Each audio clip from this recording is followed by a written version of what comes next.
ಇವತ್ತು ನಾನು ನಿಮ್ಮನ್ನೆಲ್ಲ ಹೆಸರುಘಟ್ಟ ಗ್ರಾಸ್ ಲ್ಯಾಂಡಿಗೆ ಕರ್ಕೊಂಡು ಹೋಗ್ತಾ ಇದ್ದೀನಿ. ಏನ್ ಕತೆ ಅಂತ ಈ ವಿಡಿಯೋದಲ್ಲಿ ನೋಡೋಣ ಬನ್ನಿ. ಇವತ್ತು ಶನಿವಾರ ಆಸ್ ಎಕ್ಸ್ಪೆಕ್ಟೆಡ್ ನನಗೆ ಒಂದು ಕ್ಯಾಮ್ರಾ ಆರ್ಡರ್ ಬಂತು. ಏನು ಅಂದ್ರೆ ಫೋಟೋಶೂಟ್ ಇರೋದು ಪಾಪುದು. ಆ ಪಾಪು ವಯಸ್ಸು ಬರೀ 1 ವರ್ಷ ಅಷ್ಟೇ. 1 ವರ್ಷದ ಪಾಪು ಫೋಟೋಶೂಟ್ ಮಾಡಬೇಕು ಅಂದ್ರೆ ತುಂಬಾನೇ ಚಾಲೆಂಜಸ್ ಇರುತ್ತೆ. ಆದ್ರೂ ಕೂಡ ನಾನು ನನ್ನ ಫ್ರೆಂಡು ಗಾಡಿ ಎತ್ಕೊಂಡು ಹೊರಟ್ಬಿಟ್ವಿ ಗ್ರಾಸ್ ಲ್ಯಾಂಡ್ಗೆ. ಇದಕ್ಕಿಂತ ಬೆಸ್ಟ್ ಲೊಕೇಶನ್ ಬೆಂಗಳೂರಲ್ಲಿ ಸಿಗಲ್ಲ ಅನಿಸ್ತು. ಒಂದೆರಡು ಫೋಟೋಸ್ ಅವ್ರಿಗೆ ತೆಗೆದು ತೋರಿಸ್ದೆ ಹೇಗೆ ಬರ್ತಾ ಇದೆ ಅಂತ. ವ್ಯೂ ನೋಡಿ ಲೊಕೇಶನ್ಸ್ಗಳನ್ನ ಚೂಸ್ ಮಾಡ್ಕೊಂಡು ನಾವಂತೂ ಕಂಪ್ಲೀಟ್ಲಿ ರೆಡಿ ಆದ್ವಿ. ಆದ್ರೆ ಅನ್ಎಕ್ಸ್ಪೆಕ್ಟೆಡ್ ಏನು ಅಂದ್ರೆ ಇಲ್ಲೂ ಕೂಡ ಸಿಕ್ಕಾಪಟ್ಟೆ ಗಲೀಜ್ ಮಾಡಿದ್ದಾರೆ.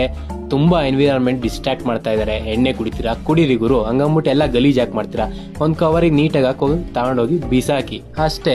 ನಾನಂತೂ ಎನ್ವಿರಾನ್ಮೆಂಟಲ್ ಪ್ರೊಟೆಕ್ಷನ್ಗೋಸ್ಕರ ಸಿಕ್ಕಾಪಟ್ಟೆ ಕಮಿಟ್ ಆಗಿದ್ದೀನಿ. ಅದಕ್ಕೋಸ್ಕರ ಮುಂದೆ ಬರೋ ವಿಡಿಯೋಸ್ ಅಲ್ಲಿ ಎಲ್ಲಾದ್ರ ಮೇಲೆ ಅದರಲ್ಲಿ ಒತ್ತು ಕೊಡ್ತೀನಿ ಅಂತ ಹೇಳ್ತಾ ಒಂದೆರಡು ಫೋಟೋಸ್ನ ನಿಮಗೆ ತೋರಿಸ್ತೀನಿ ನೋಡಿ.